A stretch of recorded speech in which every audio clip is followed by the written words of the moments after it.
If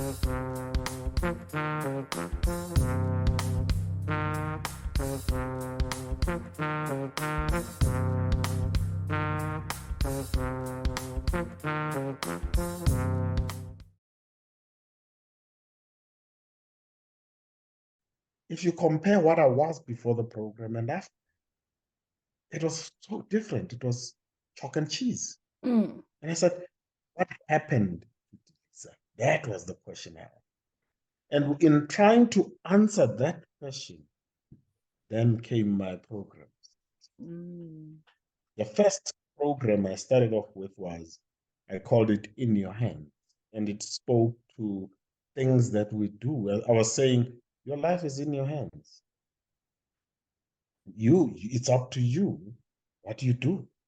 And if you do right, you'll get right. But if you do wrong, you'll get wrong. And so it was like I was using hands, and the one hand, the left one was doing things that harm you, and the right one was doing things that build you. And so it's up to you to make the choices between the two, which one is taking you forward. And that was my first program. But then as I went on, my focus then shifted to perception. The big thing I started noticing and believing was, the whole mess called my life, I'm creating. And I need to take ownership for it. Because when I take ownership, I'm empowering myself. I'm giving myself the power to do something about it. As long as I'm pointing at people, circumstances, and situations, then it means those are the ones that have the power to to to dictate what my life turns out. So I decided, no, no, no, no. Now I'm going to take ownership, and I'm going to say, I'm the one who creates everything. Well, reading books was very helpful. I particularly liked Gary Zukov. I like Neil Donald Walsh. Um, I like who's this Indian doctor? I'll remember him as we go on. So I read those guys, and I intuitively knew that I am creating all my experiences, but I couldn't explain it. And so the journey that I've taken, this 25 years, I've actually been trying to uncover that for myself first and then for others. And like I said to you when I started and said, I'm feeling real good basically all the time. That's because I've taken ownership of all, focusing on experiences. And experience is basically my thinking and my feelings. Sometimes we confuse them. A lot of people, when you say, what was your experience? And they tell you, oh, this thing happened. No, that's not my experience. That's the event. Yes. My experience is, what did I make of the event? What did I think about it? And what did I feel about it? And so I've learned to focus on those, my thinking, which is the one that now gives meaning to every event that happens in my life, and my feelings, which are expressing my thinking. And it's amazing that by taking ownership of that and learning more about it, and using small, simple, basic tools. I use flowcharts, to explain things. And I found that it's unraveled this thing and opened it up for me to be able to see, oh, this is what I've been doing to myself. Right now I can tell you, I sometimes have a break where I have absolutely no emotional episode. So I'm having a constant peace underlying, and sometimes even joy bubbling underneath for a period of 2, 3 weeks, sometimes a whole month without any feeling of terrifying fear or anger or sadness or shame. You find I don't have those. I wake up in the morning, I'm feeling bubbly, I'm feeling good the whole day. and the following day, and the following day. And then I realized that when I was 5 and I got to know who I am, that's what I was asking. That's what I wished for myself. Because I was ravaged by particularly the feelings of fear from that. Mm. So I grew up feeling uncomfortable.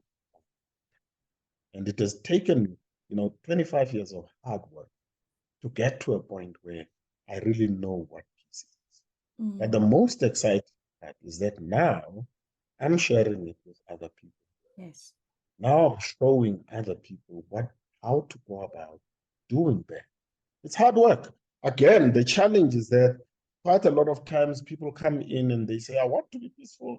And I say, this is the work that we do. And halfway through, they just can't take it. Why do you think? Why do you think that is? Why do you think um finding serenity and a peace of mind is something that is so difficult for us to get Dr. into? Thibault, Dr. Mm. Thibault puts it nicely, in our book, AA Comes of Age. There's an article by Dr. Thibault. He talks about it, and he's referring it directly to relapses.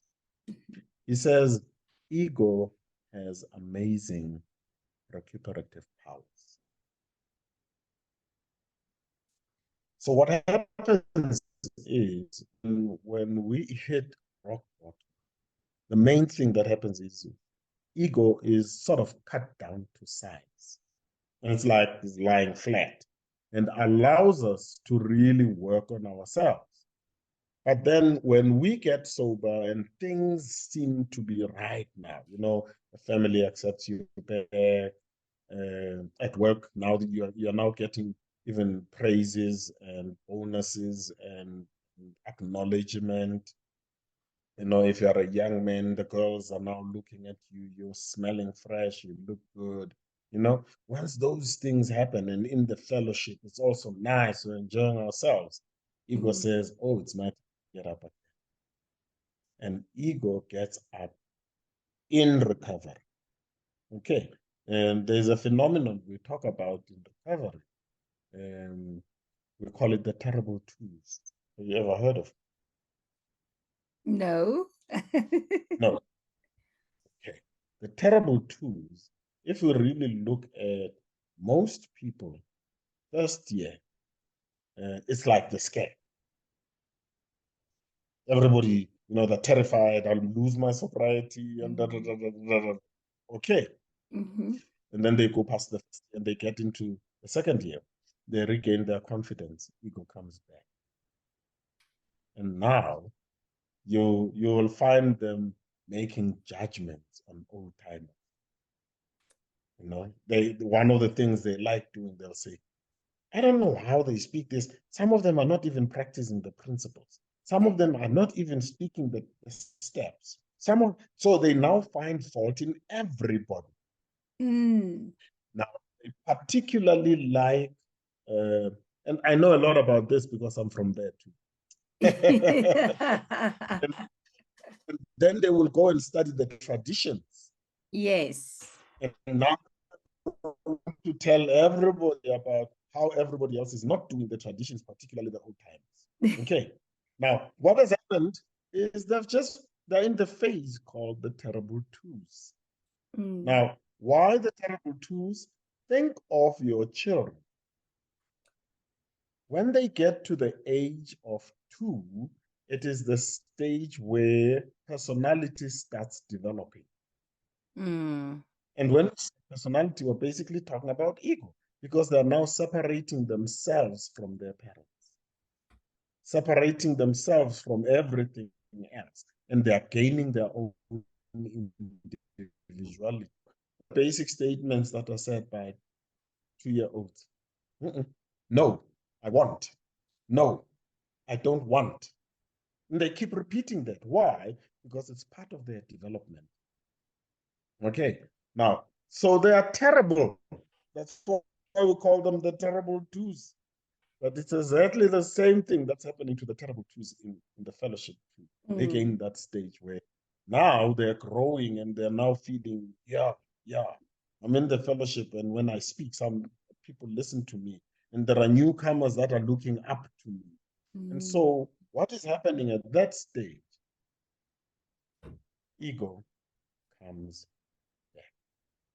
And now ego is going to control you in recovery, in how you do recovery. And you start judging the quality of other people's spirituality and how they're not working their steps, or how they're trying to do this and that and not succeed. And that's the reason why it's so difficult, because every time, and what's interesting is that you actually have at some point, maybe age 5 or 7 or 9, you have a rock bottom, a spiritual rock bottom in, and then you have to start again, because your ego is now giving you problems in recovery. You see? And some people, they start doing that after 25 years. It's only, and then they start doing the steps again. And what is it that really is going on? What's going on is that when we hit the rock bottom, we realize I can't do it on my own. And the ego's message is always, I have to do it on my own. Nobody must tell me. So that's what happens. And so the ego has this amazing ability to get into recovery and get and see and make you look better than everybody else. And you get this self-righteousness where everybody's wrong and you are the only one that is right. And that's the difficulty. That's how ego operates. And if you don't understand that, during the time when ego is attacking you, you will allow him to havoc in your life, you know, and you might then very easily find yourself relapsing at that time. Right.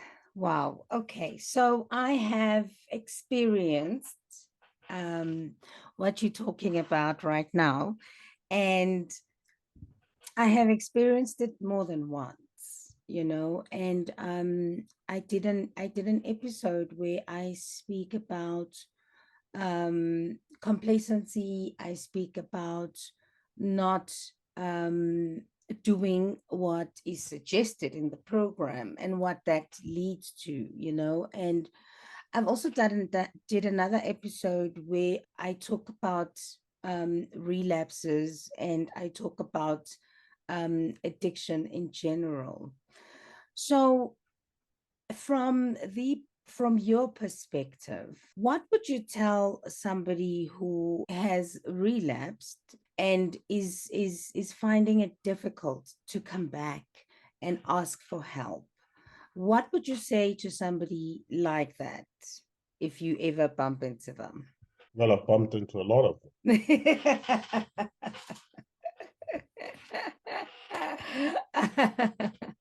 Including me. Yeah. Well, most of the time, the discussion is going to be around the idea of ego.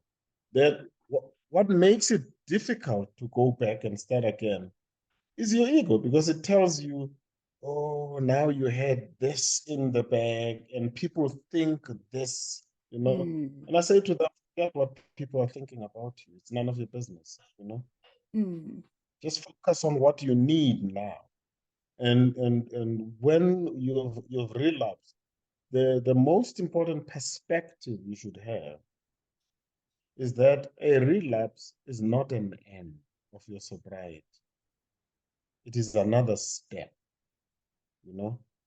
For some people, the journey it's got its dips, its highs, it's got its lows, it's got its Yes. turns. And relapse for some people is part of the journey. I know the guy, I don't know if he's still in the fellowship, we've not been meeting now, who was in the fellowship for 15 years. And he never made a year in that 15 years. And when I met him, He was now 15 years sober. So it's not the end, Yes. but it's really just getting to the basics. People don't, I think that's what we miss most of the time. You were talking about complacency. Mm, There are basic things you have to do. You cannot escape. And if you really do understand that our disease is a spiritual disease, mm, there is a spiritual malady. Once you understand that, it means you need spiritual solutions, which is the step. But also, it's got to do with our emotions and it's got to do with our habits. mm, So when we have found sobriety, we have to maintain. And there are several things that we do in order to maintain our sobriety. Um, in the NA, they talk of the pillars, the 5 pillars. You yes. know, and I think it's a good way of reminding oneself of what I'm supposed to do in order to maintain. I need to find my higher power and be in communication with my higher power all the time. I need to have a sponsor, Mm-hmm, and this sponsor must help me to do the steps. mm-hmm, Okay, and then I must read my literature, mm-hmm, and finally, I must be of service to other people. If I do these things diligently, hmm, I should be able to stay sober. Hmm? Because in doing my steps properly, if I do my step 10 regularly, it means that anything that crops up for the day, I'm going to look at it. If I can't look at it alone, then I'm going to engage my sponsor and we discuss it. If I find that there's something wrong that I've done, then I'm going to make amends, mm, you know? mm, And so that if you follow that, just the 5 pillars, they give you a formula to what to do in order to maintain this sobriety that you have. And when you say a person is complacent, it is when they're no longer doing the 5 pillars. Sometimes they're doing the 1 pillar. They mm, just go to meet once in a while, you know? mm. A little.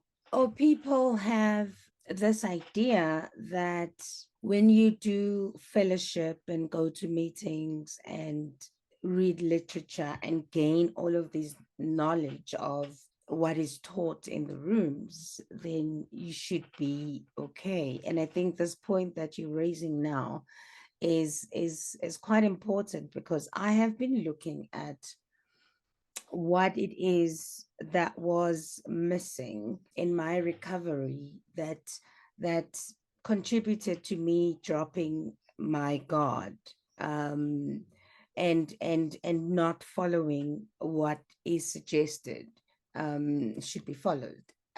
As an example, the 5 pillars you mentioned are step work, get a sponsor, meetings and literature, God, and Service. service.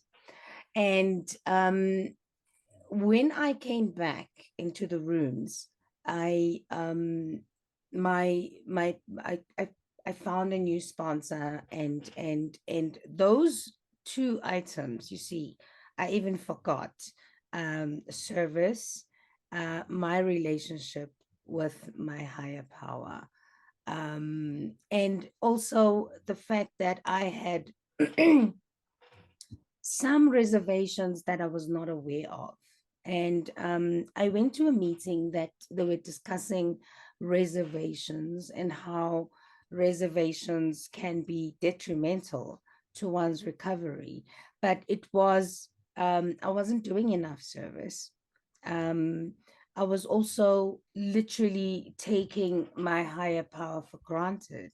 And in my happiness and my excitation, and everything was going so well, I had just turned a year, another celebration of a year sober. And I realized that those 5 pillars are something that I need to take seriously. So where I am right now is is quite fascinating because I'm doing service. I started a meeting and I'm trying to find other service positions in other meetings. And I pray every day, I meditate, and I think I use prayer to talk to God, and I use meditation to listen to my higher power. So, from what you said, I think it's something that I need to take home with me and make sure that all of those things are done.